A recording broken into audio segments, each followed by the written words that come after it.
Hey guys, so I just got truck washed. It's probably been a couple months, maybe a month and a half since I got it washed. Usually I'll get it washed once a month at a place over by LAX airport. I've been going there for a couple years now. I finished early today. You know, I couldn't get some of the supplies that I wanted, so you know, that happens sometimes, but I'll make up for it another day. Right now I'm heading over to where I get my oil changed. They do free top-offs. And actually the temperature went down. Alright, so as you can see, my gauge is right there. On the right side, the two on the right, that's oil temperature on the top, which is supposed to be higher, which it is. It's a higher temperature than the coolant temperature, which is the one below it at 194. It's a good temperature right now. And then I also watch on the bottom right is the transmission temperature.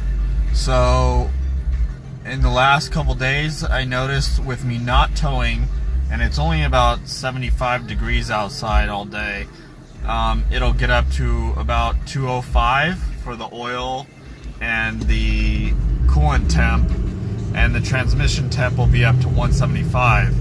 So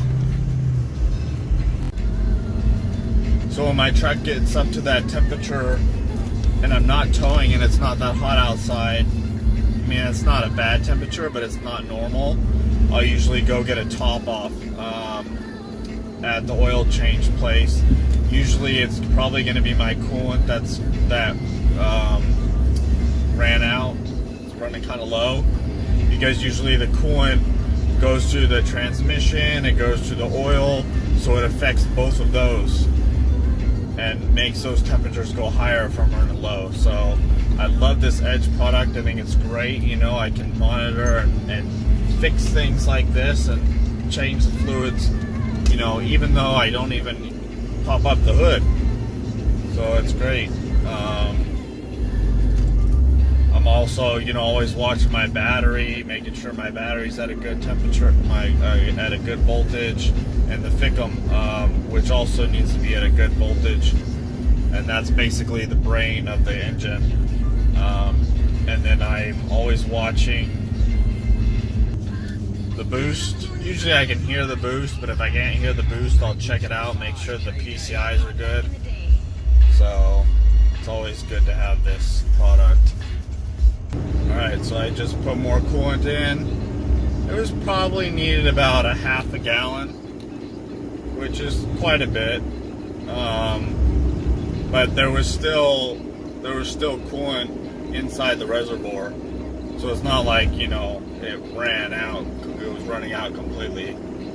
But, you know, it's always good to keep extra in that reservoir, especially you get these random hot days, or I'm pulling a trailer or something like that.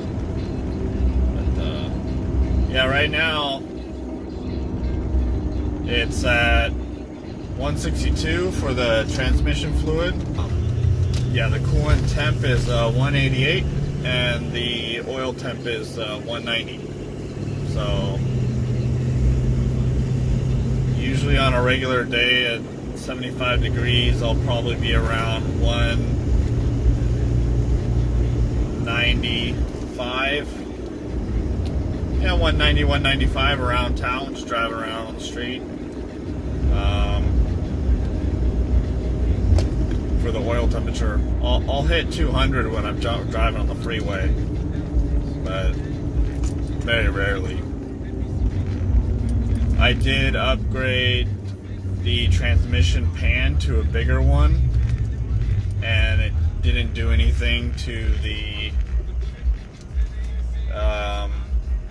temperature. I thought it might, but all it did was pretty much cost me more money for transmission fluid now every time when I want to get the transmission fluid changed or flushed out. It's going to cost me more because I think there's an extra 7 quarts in there. So I mean, I guess it's good to have extra quarts in there, but if you're gonna do it because you think that more quarts is gonna end up changing the temperature, for me it didn't. And I would think that would mean that it wouldn't change for any of the other ones either. But if you're running, towing a lot, things like that, I think it's a good idea to get a larger pan just so it holds, more fluid. You're not afraid that it might run out or something like that. Thank you for watching.